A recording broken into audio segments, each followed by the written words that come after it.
welcome to Parkview Alliance Church, and we're glad that you could come here to help share the memory of Barbara Nancy Hyde and Nancy Elizabeth Hyde. And now we're going to have the Nurses Honor Guard of the River Valley Walk family in.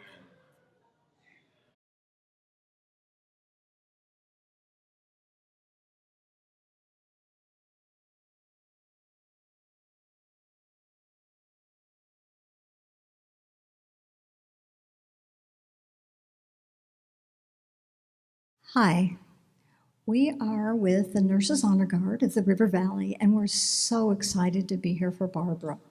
Barbara was, from what I understand, an excellent nurse on and off the field, probably more off than on, but she was still a great nurse. She was caring, driven, and loved children. She was born and raised in a farmhouse in western Kansas. One of her sisters, Kathleen, had an ear cancer, and she helped care for Kathleen until Kathleen passed. Barbara had a servant's heart. She developed a desire to become a nurse after having helped with her sister's illness. She graduated from nursing at the University of Kansas Medical Center in Kansas City in 1964 with a bachelor's degree as an RN. She always loved babies, so she worked in pediatrics her entire career.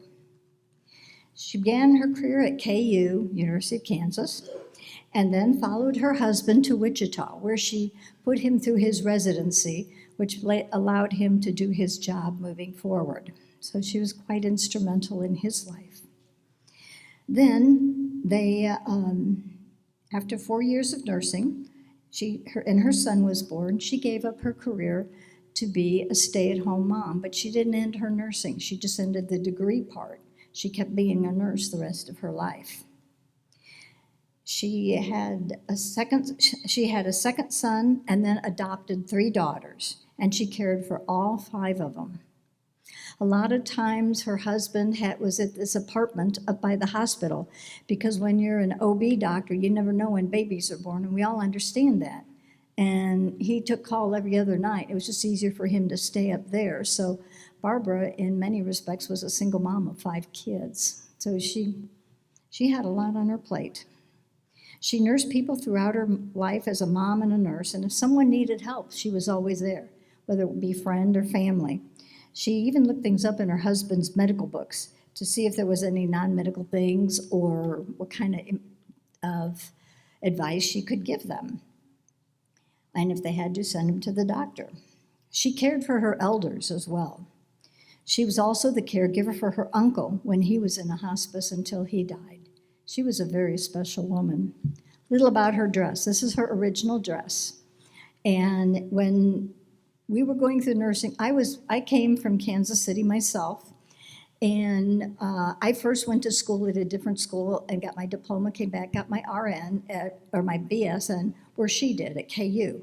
And the deal of the day was you either had them handmade there was this little old lady who did them, or you got somebody to get them for you that looked like this. And in nursing school, everybody, even in my day, which was 12 years later, had little aprons on. And that was just part of the attire, even later on. So this is really a cool relic that the family has. And we're proud to serve you. Now we're going to have the Nightingale poem by Donna Branch.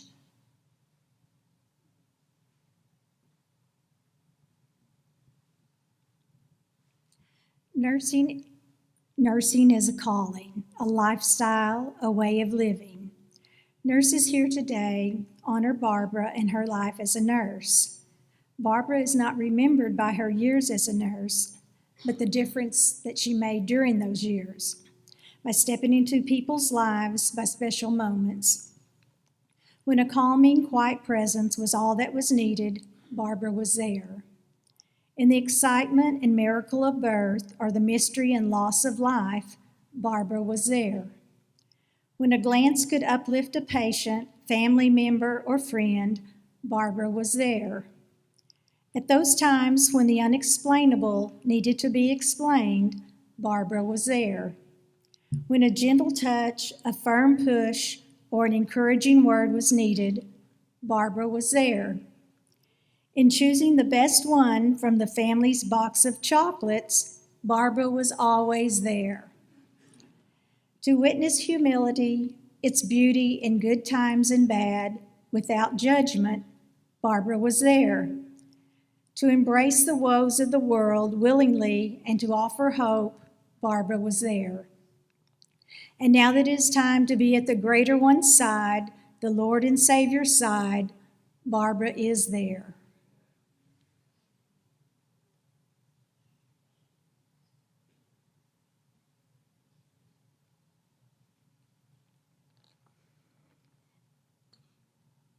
We would like to invite any nurses present to please stand.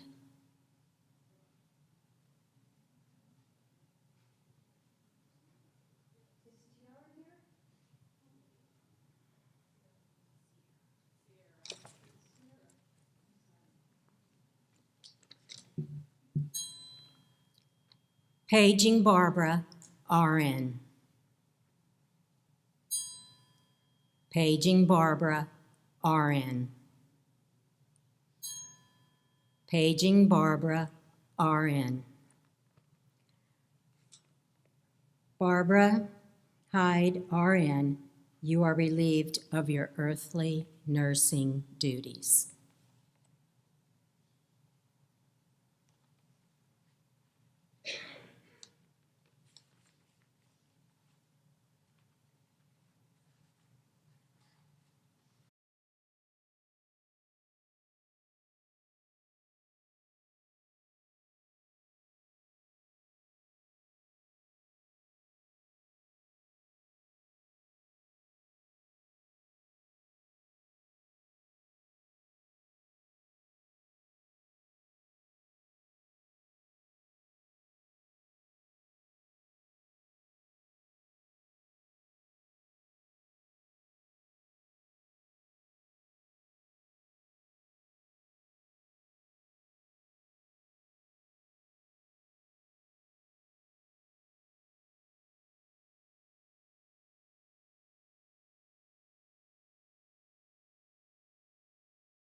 Okay.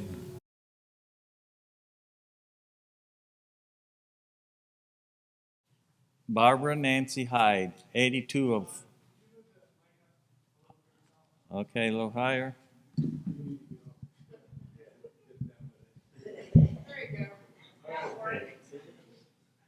Okay.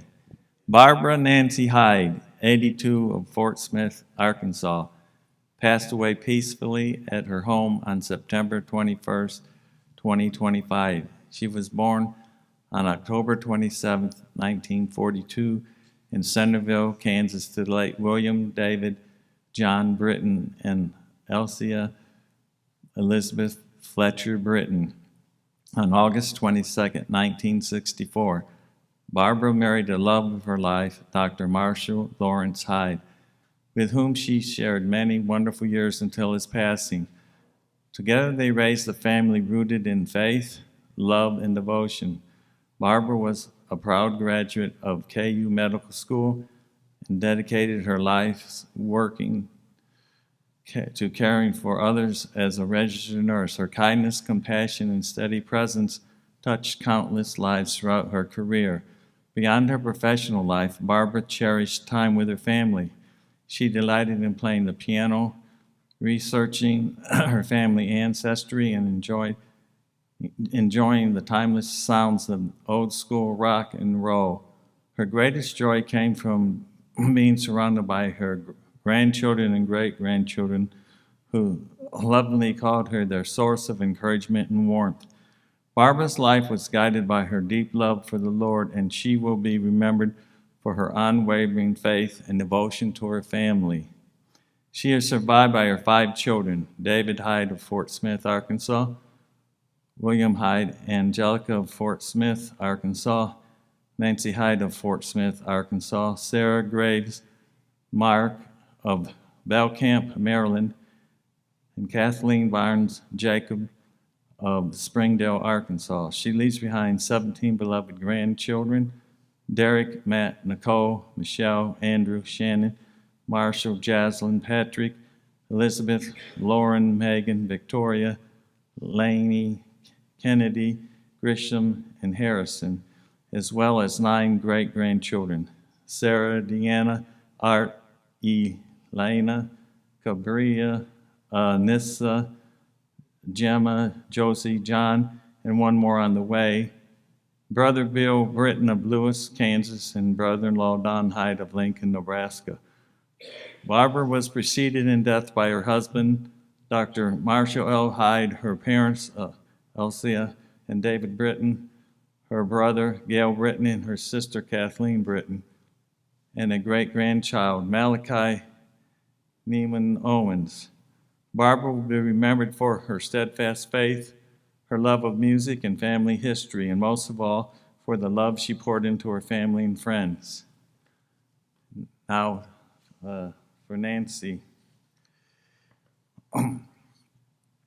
Nancy Elizabeth Hyde, age 49 in Fort Smith, passed away peacefully at home. Born and raised in Fort Smith, Nancy was a 1995 graduate of Roland High School in Roland, Oklahoma. Nancy's greatest joy was being Nana to her beloved granddaughters. She was known for her goofy sense of humor, her gift of making people laugh, and her heartfelt poetry. She loved the Lord deeply and cherished her family and friends. Nancy had a playful knack for purposely mispronouncing words, always bringing smiles to those around her. Her legacy lives on in her beautiful daughters and grandchildren, whom she loved with all her heart. She is survived by her 4 daughters: Elizabeth, Mingo, Myron, Lauren, I don't know how to say that name. Anyway, Jose, Megan Owens, and Victoria Owens, all of Fort Smith, and their father, Robert Owens of Fort Smith. She is also survived by her siblings, David Hyde and William Hyde of Fort Smith, Sarah Graves Mark of Belcamp, Maryland, and Kathleen Barnes Jacob of Springdale, along with 8 nephews, 5 nieces, 4 great nieces, 2 great nephews, and a great nephew on the way. Nancy leaves behind 2 aunts, 2 uncles, and many cousins who were dear to her. She was preceded in death by her parents, Dr. Marshall L. and Barbara Hyde, grandparents, Dr. Marshall E. and Margaret Hyde, David and Elsia Britton, her aunt Linda Epting, her uncle Gail Britton, and her grandson Malachi Neiman Owens. Nancy will be remembered for her laughter, her faith, and her love for her family that will continue to shine throughout the generations she leaves behind. And now Sarah and Laney are going to, I'm not certain, sing. You know that my mother always volunteered me for special music. Yes, she did. I'm going to do this.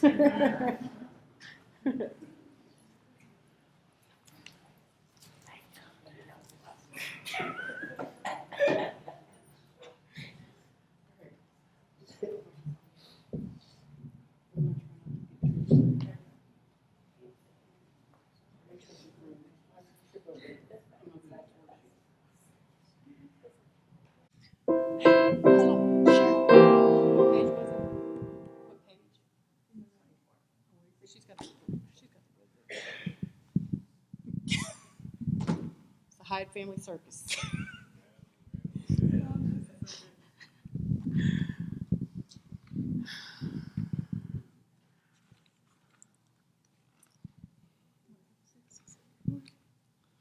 You said what? 624.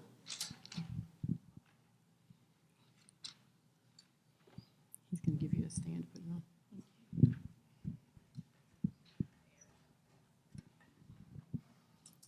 I can actually read that. Okay, we're ready.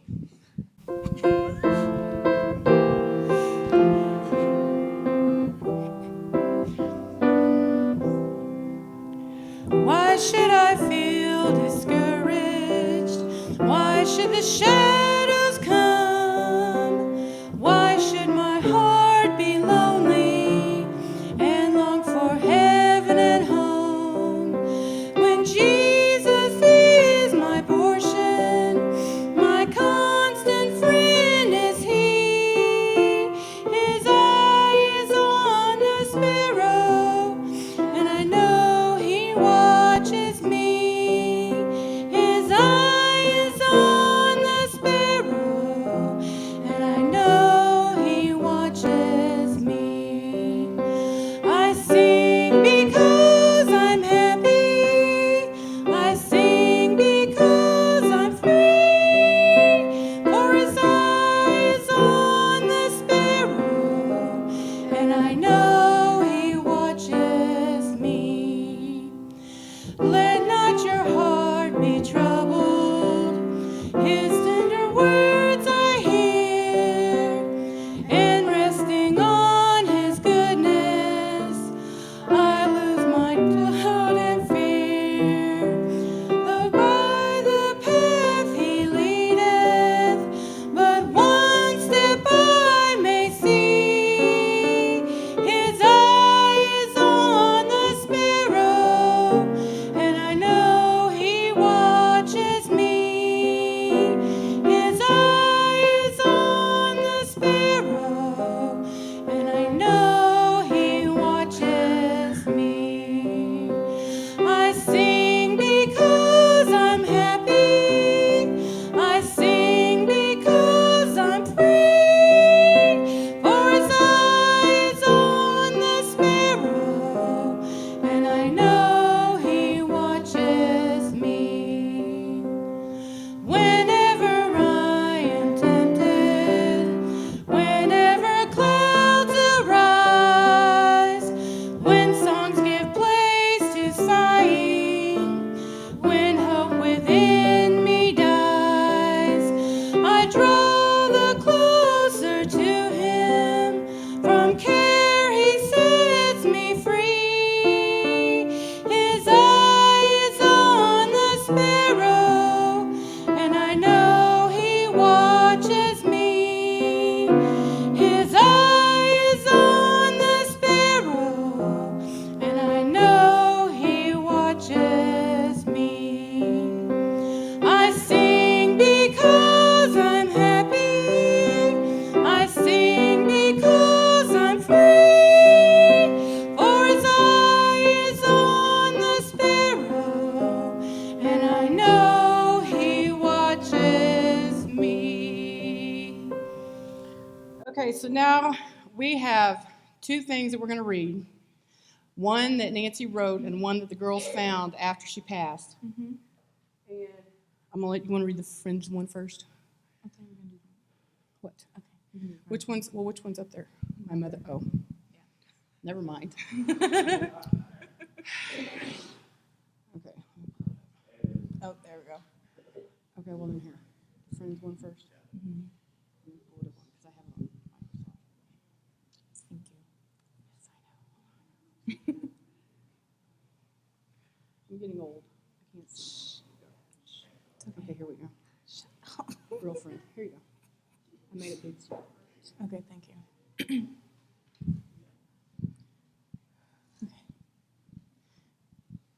Real friend. Real friend is somebody that makes you smile even when you want to punch somebody. A real friend is someone who knows that you're tripping but still has your back, and people are like, "What?" A real friend is someone who feels, knows, sees the trouble is coming and tells you to run and hide. I got this. I got this. Now ask yourself, are you a real friend? Could you do the same? Yeah, so you may think what your real meaning is. That's truth.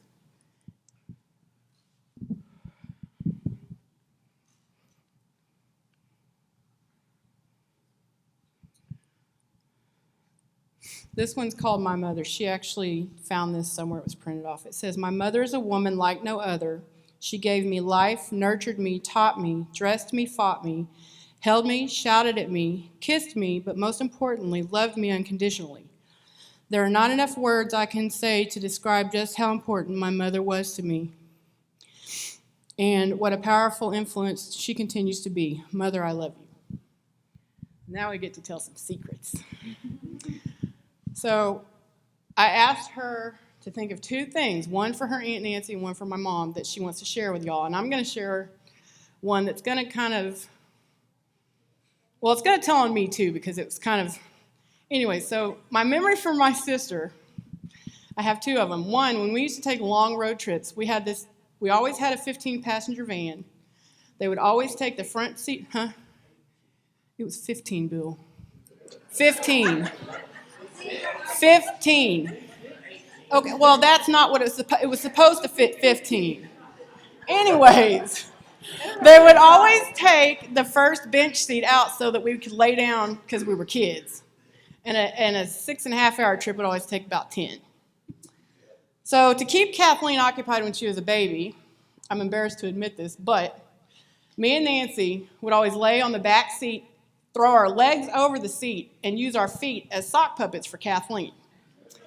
Nancy's names were Mickey and Minnie, and I forget what mine were. They were probably Tigger and Pooh, I don't know. But it was always something we did to keep Kathleen so that she would be happy, she wouldn't cry, she wouldn't fuss, and it always made her laugh. This is the one that's going to tell on me. This is Nancy, too. So Nancy was probably 12, maybe 13. And her and my mom had been fighting, and since they're both gone, I can tell this story, because there's somebody in this audience that showed up the next day that's part of this. So Nancy came in my room, and she's like, "I'm running away." I said, "Okay, well, I've got some allowance saved up. You want it?" So I helped her go down the back stairs of my mom's house and out the door. My mom came up the next morning, said, "Where's Nancy?" I did not lie. I said, "I don't know." That's all I said. She goes, "Well, she's not in her room." I said, "I don't know where she is." Wasn't a lie. She calls Beverly White to come over because she's distraught. She calls David. David went hunting for her, found her over off of Grand at a friend's house. To this day, I did not lie. I did not know where she was. She came back and she goes, "Did you tell David where I went?" I said, "I didn't know where you went. All I know is I gave you all the money I had." So she was like, and I told my mom, I said, as much as she and Nancy fought, I'm like, "You will never know as much about Nancy as I do, and I've got a vault." To the day they both passed, I have a vault. So with my mom, she liked to take us on road trips for family history stuff. And she had this yearning, I guess you would call it, to get into any cemetery, whether it was locked or not. I have a video somewhere, I don't know, it's probably gone long forever, but while she was trying to get into this, my mother, I don't know how many of you know this, but she never wore pants. She always wore skirts. It was a very rare occasion you would catch her in pants or shorts. So we were in Ohio, and we could not get a hold of the cemetery person. She decides to climb in between barbed wires. She said, "Hey, Sarah, come hold this down." I said, no. So she had my Uncle Gil come out of the car, put his foot on the lower wire, and hold up the upper wire while she got on her hands and knees and crawled through the cemetery fence. And me and Kathleen, I don't even know if Kathleen remembers this, but we were sitting in the car, and I'm like, she's going to get hurt, she's going to get snagged, or we're going to get caught. I'm glad I'm in the car. So my mother and my sister, my mom, the last couple years, it was hard. But she was in her 80s, so I was, it's kind of one of those things you wait for the phone call. But when my sister, that got me. My sister and I, that was my girl. We were only a year and a half apart, and we did everything together. And it's going to be a hard one to get over. Got your memories? Do you have any memories that you want to share? I do, I don't know what stories you want to tell.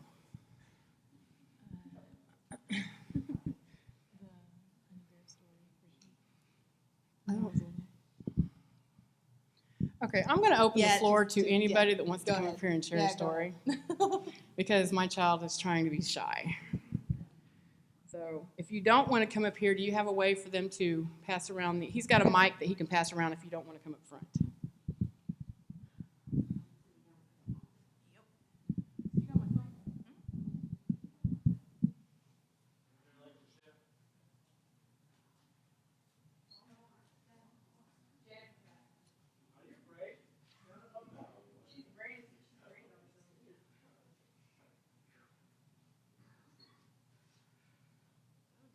That's a tall mic. Okay. If there's one thing I remember about my grandmother is when we were young, we were rascals, of course. But she would always take care of us. Anytime I got sick, she would come and take care of me when my father couldn't. I remember the day that I had such a bad throat ache that I couldn't breathe, and she made me salt water and then held me while I cried in her arms. I love my grandmother so much, and she did so much for me and my brother, even if he don't remember it. But I hope everyone here knows that she, as much as she was a little bit, much, she was the most wonderful person in the world to me. That's all.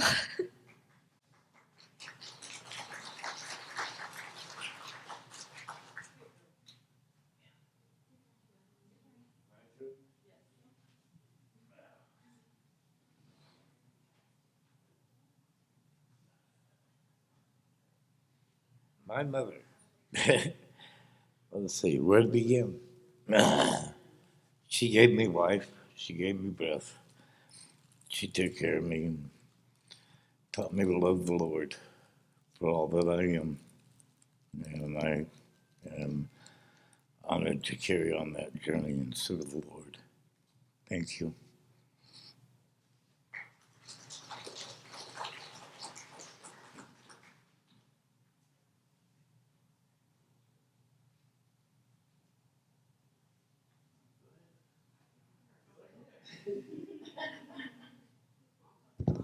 Barbara was a very precious lady to me. My mom was the housekeeper since I was 5 years old.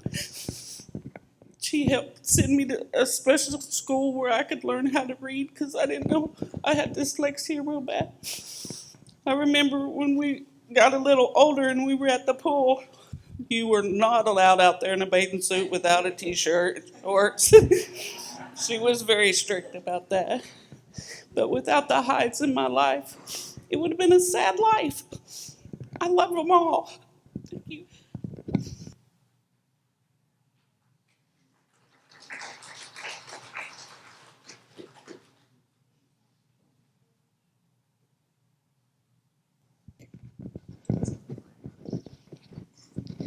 My granddaughters are wanting me to say something. I am Bill's son, Shannon's mother, and I have not lost a child, but that woman hasn't been there. And I've known her for roughly 40 years. So she's been there for me when I was going to medical assisting school. She helped me get through it. She helped me to learn it. And I mean, a lot of people called her Dragon Lady. That was her nickname. Including some of her kids. And I've known all her children since they were itty bitty. But I can say this, if I would not have had her when I lost my kids and her faith and her prayers, I wouldn't have made it. She got me through it.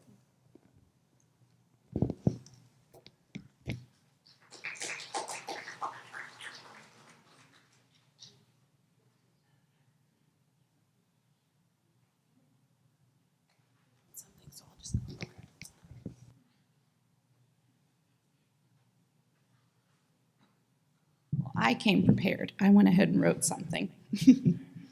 I'm Kathleen, for those of you that don't know me. I'm Barbara's youngest. So I did write something for my mom and my sister, since we have this unfortunate ceremony where we're having to mourn both of them. When I think about my mom, I know the reality is she wasn't perfect. But now that I'm a mom myself, I know that that's one of our biggest fears, is that our kids will only remember us for the things that we forgot to do or we didn't get to. And that's always just a thing that I'm always worried about. But I think the reality was, I knew that she wasn't perfect, but there's a lot of things I want my children to remember me for. And so those are the things I want to say right now that I want to remember my mom for. So I want to say, Mom, thank you for how much you loved music, and sorry, Sarah, how much you had such a passion for music, and all of your kids. Even if she didn't like David's music, he still loved music just as much as she did, just different music.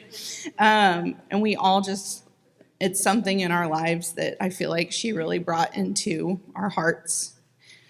Thank you, Mom, for getting us to church. Some of us definitely had to be dragged more than others, but she made it a point to get us all there because she knew that foundation was very important.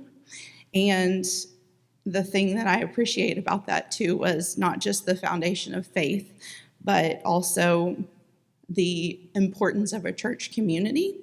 We're in the church right now that we spent most of our lives in, and this was our church family. And even now as an adult, I know my husband and I really find how important it is to have that church family. And I thank my mom for that. Thank you for taking us on all the trips, educational and fun. And Sarah and I did not coordinate this. There's a part in here in a second you're going to go, oh, Sarah said that too. But I listed a few that I'll never forget: going to Disney and complaining that I wanted a stuffed animal and didn't get it till the very last day because I was stubborn. Washington, D.C., going to all the different presidential homesteads, the Biltmore, the Fenton Glass Company, and a lot of cemeteries. We went to a lot of cemeteries. Yes. And got locked in some of them. Thank you, Mom, for all the pictures. It was very important to her to take all the pictures, capturing all the moments that we were together, all the big moments, and honestly more moments than we really wanted. Now that we're looking through them, there's a lot of pictures. Thank you for always wanting the best for each of your kids. Any of our goals or dreams, I truly felt like she wanted us to have those happen, and she would try her best to make them happen. And I imagine that Mom is up there with Dad right now, and Grandma and Gail, and she's finally getting her rest and enjoying so many eternal sunsets. Okay, now I'm going to switch gears. I did write something for Nancy too, because I want to honor her. This one's going to be a little harder. Nancy, you're gone, and I'm mad about it. I'm mad that I won't get to laugh with you again. I'm mad that I won't get to share a story about my kids and hear you tell me who they are as people, because you always got to the heart of each person. You always could read people. I'm mad that you won't get more time with your grandbabies and get to see them grow up. I'm mad because I had bigger dreams and plans for you. You had a lot of demons and a lot of stuff come your way that weighted you. And not just you. You felt things deeply for anyone in your life that had any struggles. And you loved your people so well. But I dreamed of you soaring past that and stepping out and spreading your deep love to even more people. I wanted my kids to know you more. I wanted my husband and my friends to know you more. And I wanted you to find even a companion like I did to do life with. I wanted to see you face those demons and soar. And while ultimately it was up to you to choose what your path would look like, I'll forever think of you when I hear this one song. For years and years, I've always thought of her when I hear it. And now I want to dedicate it. I'm not going to sing it, though. I also want her girls to know that when I think of it, I'm going to think of them, too. It's a song called Dare You to Move. But again, I'm not going to sing it. I'm not as brave as Sarah. But this song always makes me think of Nancy. And it says, welcome to the planet. Welcome to existence. Everyone's here. Everybody's watching you now, and everybody waits for you. What happens next? I dare you to move. I dare you to lift yourself up off the floor. I dare you to move, and I dare you to live like today has never happened before. Welcome to the fallout. Welcome to resistance. The tension is here between who you are and who you could be, between how it is and how it should be. I dare you to move. I dare you to lift yourself up off the floor. I dare you to move like today has never happened before. Maybe redemption has stories to tell. Maybe forgiveness is right where you fell. Where can you run to escape from yourself? Where are you going to go? Salvation is here. Nancy, I will always love you. I will forever be proud to call you my sister. And I will forever credit my sense of humor, whether it be bad or not, I don't know, but it will always be from her. And even my abilities to love and laugh with my kids and be a mom for her. And so I just want her to know she will not be forgotten. Thank you, guys.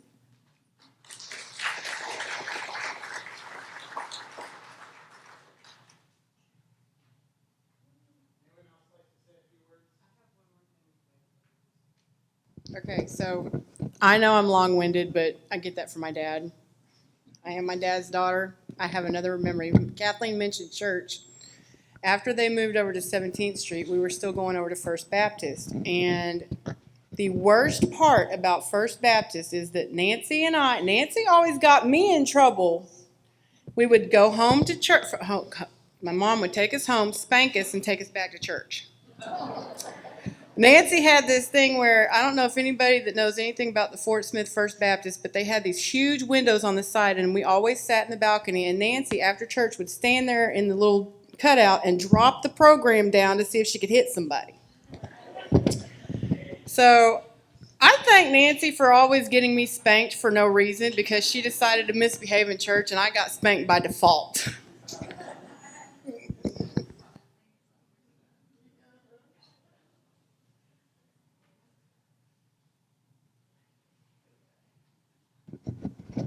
A lot of you in here were raised in this church or were influenced by this church, and I might have taught you in Sunday school or had you in children's church.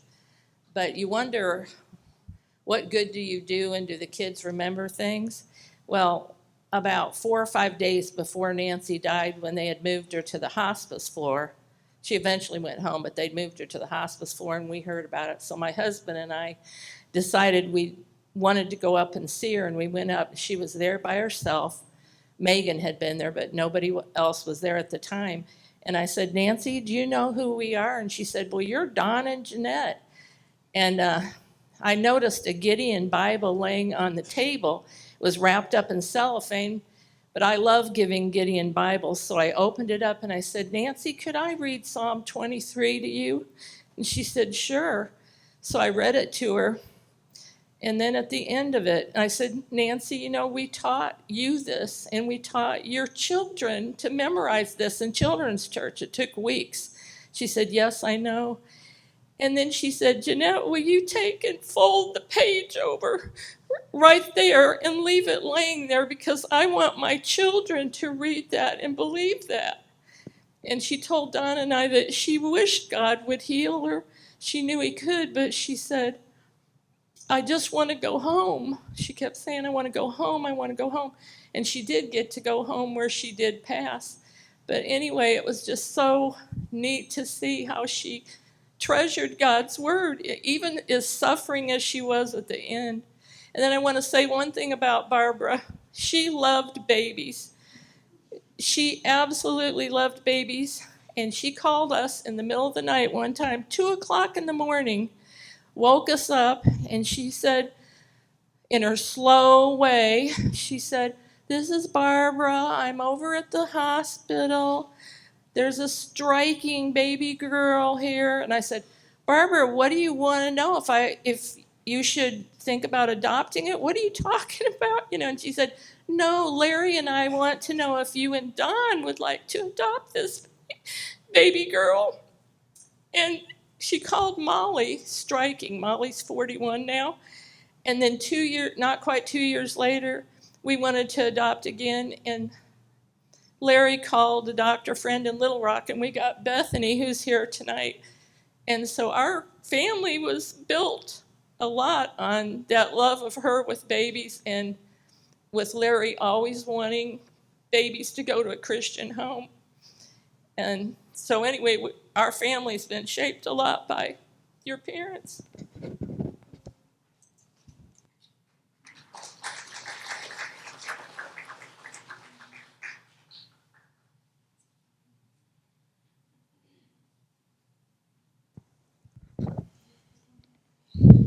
One thing I knew about my grandma Hyde was that she had beautiful red hair, and she really wanted a redheaded grandbaby, and I was her first.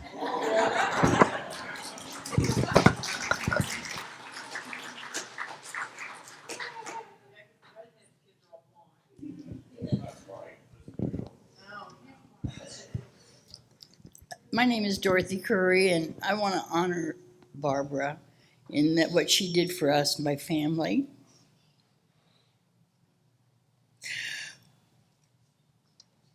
We were homeless. We had lost our residence. We were part of the Alamo Foundation, and we were raided by the U.S. Marshals, and everything was taken away from us. And I didn't know where to go, but I knew Barbara. We had rented a little place from her where my friend Susie and I had the tape department where we would duplicate tapes and send them out to Africa or wherever, and so we used one of the apartments. And across the street from Barbara's house was my father's house, and that's what Larry called it. And so when we didn't have a place to go, I said, well, let's check out the Hydes. So she didn't really know who we were, but we ended up on the front porch of my father's house, as Larry called. They bought this house across the street on 17th, and and it really was his father's house.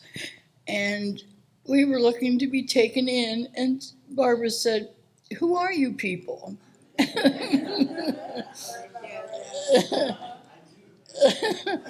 And so we fessed up our situation. We had no place. Our parents was my sister and her husband and daughter, Holly, and my two kids, Carissa and Chris. I was babysitting a 3-year-old whose parents were in California. So we were 9 of us, and we needed a place to live. And we had no money, and we were displaced people.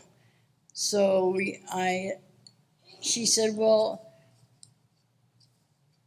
we're going to pray about this. So they went over to their house, and they came back, and they took us in. And we lived we called it the Hyde house, but it was my father's house, as Larry would call it, for 9 months. And we my husband worked off the rent, whatever rent there was. And I remember Barbara was always doing for other people, looking out for them, taking them in or caring for them. She had turned one of the rooms it was a turn-of-the-century Queen Anne Victorian home that had been used for a what do you call those? Boarding house. Thank you, Sarah. Anyhow, my son and Sarah learned to play chess together, and Barbara would invite us over to when she would film the the commercials at the, what was that? Super Bowl commercials. And she was always including us. And Dr. Hyde was always checking on us. And, you know, and Bill was always showing up, wanting to hang out, stay over, whatever. And then there was David who said, "No, my father will give you the shirt off his back, but don't you take advantage of him."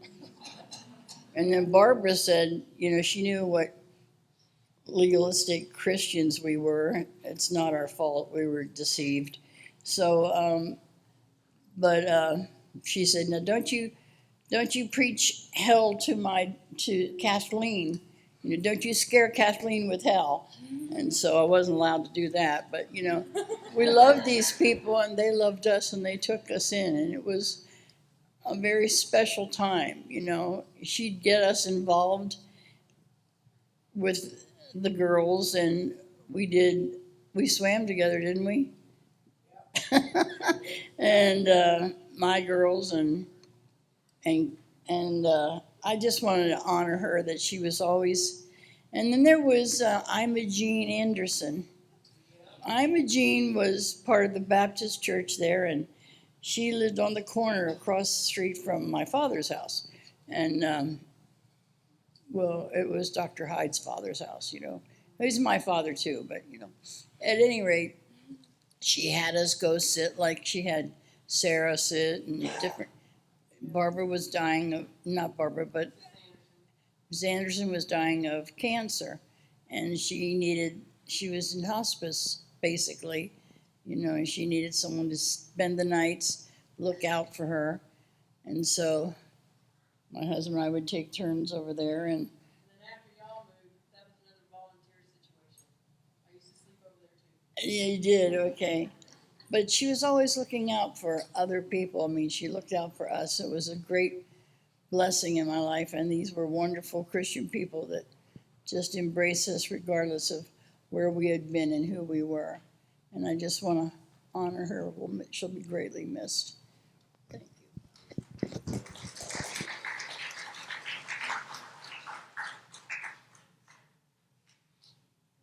Would anyone else like to say a few words?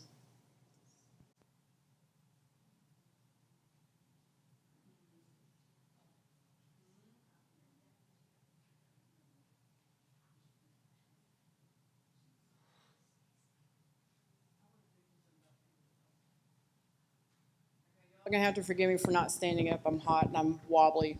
Some people know why. Anyways, I wanted to send out a special thank you to everybody that helped with my mom and my sister. She had a really good home health nurse who I only met a couple times, but her name is Sierra. And then when David got tasked with basically clearing out what I call a hoarder's house, she had the things from all of us 5 children, plus her mom, her brother, herself, my dad. He has this friend who he's had for as long as I've been around, as long as I can remember. His name is Stanley Tucker, and he helped my brother, and he brought in help, and he helped him get everything organized. He helped him box up the pictures, the books, the knickknacks, get everything cataloged. And you know, I just want to say thank you to Stanley and Sierra and Megan. I am so proud of you for helping take care of your mom the last couple years, because I know that's hard. And I hope that moving forward that you can just remember the memories of her being healthy. And remember the fun times that y'all had, and remember the fun times you had with Grandma, because y'all were raised by Grandma too. But I just want to thank everybody that ever helped, you know, with my mom's care, and helped David do what he had to do with the house, and everybody that took care of Nancy, because it's been a hard couple years.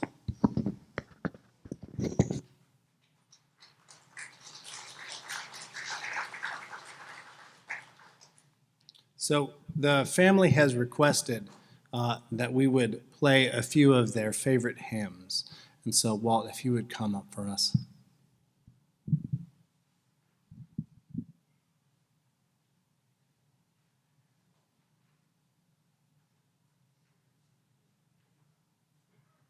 It's a hymn book.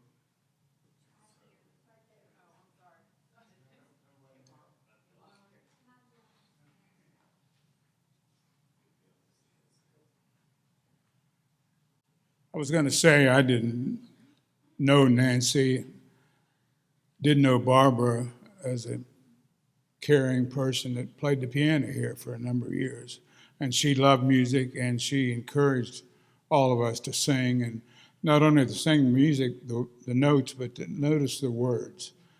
And she was good for even introducing us to new songs that had some meaning to her, and we enjoyed those 4 years. I remember specifically that she quite often requested prayer for a daughter in Maryland someplace. So she really cared about you guys and requested prayer and wanted you to have the best.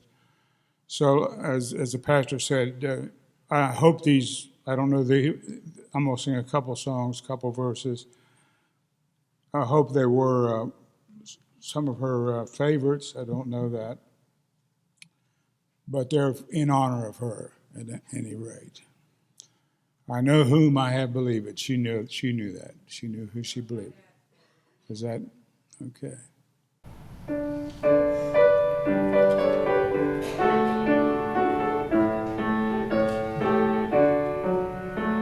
I know not why God's wondrous grace to me hath made known, nor why unworthy Christ in love redeemed me for his own. But I know whom I believe in, and am persuaded that he is able to keep that which I've committed unto him against that day. I know not why my Lord may come at night or noonday fair, nor if I'll walk a veil with him or meet him in the air. But I know I believe in and am persuaded that he is able to keep that which I've committed unto him against that day.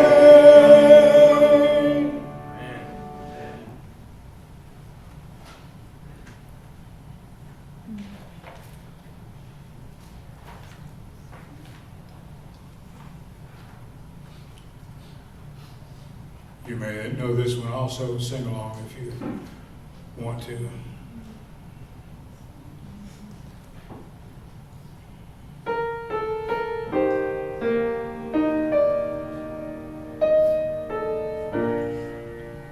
Oh Lord my God, when I in awesome wonder consider all the worlds thy hands have made, I see the stars, I hear the rolling thunder, thy power throughout the universe displayed. Then sings my soul, my Savior God, to thee. How great thou art, how great thou art. Then sings my soul, my Savior God, to thee. How great thou art, how great thou art. When Christ shall come with shout of acclamation and take me home, when joy shall fill my heart, then I shall bow in humble adoration and there proclaim, my God, how great thou art. God, sing my soul, my Savior God, to thee. How great thou art, how great thou art. Then sing my soul, my Savior God, to thee. How great thou art, how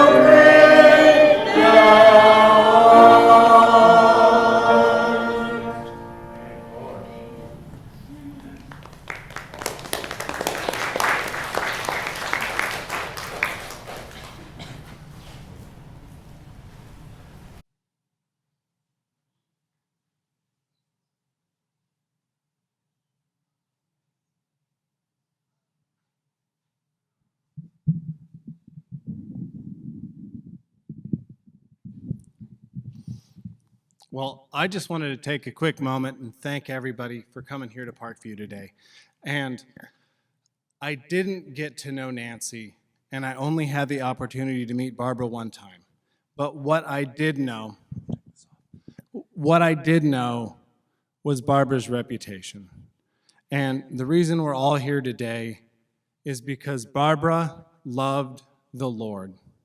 She loved this church, she loved this community, and she loved the gospel of Jesus Christ. And so we gather here today and we mourn because the loss of those whom we love, it leaves a hole. And it's extremely painful, but we do not mourn the way the world mourns because we know their pain and their suffering has ended, and we know assuredly that we will be reunited with them again. And I know that Barbara loved the gospel of Jesus Christ. And so for everyone here today, I want to end before we close in prayer with just that. Because, Oh, absolutely. Please do. Thank you all for coming out today and celebrating my mom's passing. I'd like to celebrate her and my sister, yes. I was getting to that. I mean, there. And Nancy, I appreciate everybody showing up and sharing. And to me, it's a celebration. It's a giving of the pain of the earth away and taking upon the life of heaven and the joy with the Father. And thank you all. Would anyone else like to say something else before we close today? Well, again, I felt like the best thing to honor Barbara was to close with the gospel. And that is because each and every one here in this room was created by a loving God, was created by a loving God for a purpose. And that purpose was to live in close relationship with Him, like in the garden where we were first found. But that God, He loved us so much that He gave us an opportunity. He gave us an opportunity to make our own decisions. He let us choose this free will that He's given us. And we chose it. But the problem is, once we have free will, we have the ability to make mistakes. And even the smallest mistake, which each and every one of us have made, brings us into a place of imperfection. And our God, who is perfect, can no longer be connected with imperfection. But God wanted to maintain that relationship with us. And He knows that no matter how many right things we do, no matter how many good works, no matter how hard we strive and works can never repay failing because our imperfections continue. And when we try to work off our imperfections, all we do is show our own pride. And we find ourselves further into that place of imperfection. But God loved us so much that He Himself, the very substance of the divine, came down as His Son, Jesus Christ, was born perfectly and walked this world, walked it with such perfection that we could see what life would be like if we lived the perfect life that we could never have achieved. And then He took that perfect life and laid it down and gave it up for us. And in His death, by His blood, our sins are taken away. So any person, any imperfect person, no matter how imperfect, no matter who you are, what you've done, or where you're at, can call upon the name of the Lord and by His blood be saved. And then He loves us so much that we do not have to wait. He offers us the very substance of the divine as the Holy Spirit poured out into us, to have that today, to live in us and to be with us as we wait until the final day, like Barbara, where we'll be called back into that perfect relationship with Him again. And that's what we have to offer, and that is the good news. So even in our grieving, we have the assurance that we will be reunited with the ones we love, and we will be connected back in that relationship with the God who loves us. And so I thank you all for coming today. We're going to close in prayer, and then we will have a meal here. We have some soup provided for folks if you'd like to share a bit of more time to talk and just fellowship. And then if anybody here was unable to see the service but would like to, We have a recording of it going, and I'm going to have it on our Facebook page in the back. We have cards that look like this, and they have a QR code or a website. If you need to tell someone where to be able to view this, you'll be able to view the whole service there, hopefully as early as tomorrow. Again, I thank you for coming out to Parkview. If there's anything Parkview can do for any of you, please just ask. So let's close in prayer, and we'll bless the food at the same time. Dear Lord, we come to you and thank you that you are a God that brings us all back into your great family, and that even when tragedy strikes and the hard times come, that you bring us closer to you so we could find your peace and your grace. And we ask that as we go out of here that we would remember you and remember that same peace that you've put into our lives. And as we sit together and have this meal, we ask that you would bless this food unto us and help us be able to sit and just have honest and open fellowship with each other. In Jesus' holy name we pray. Amen. Thank you all for coming.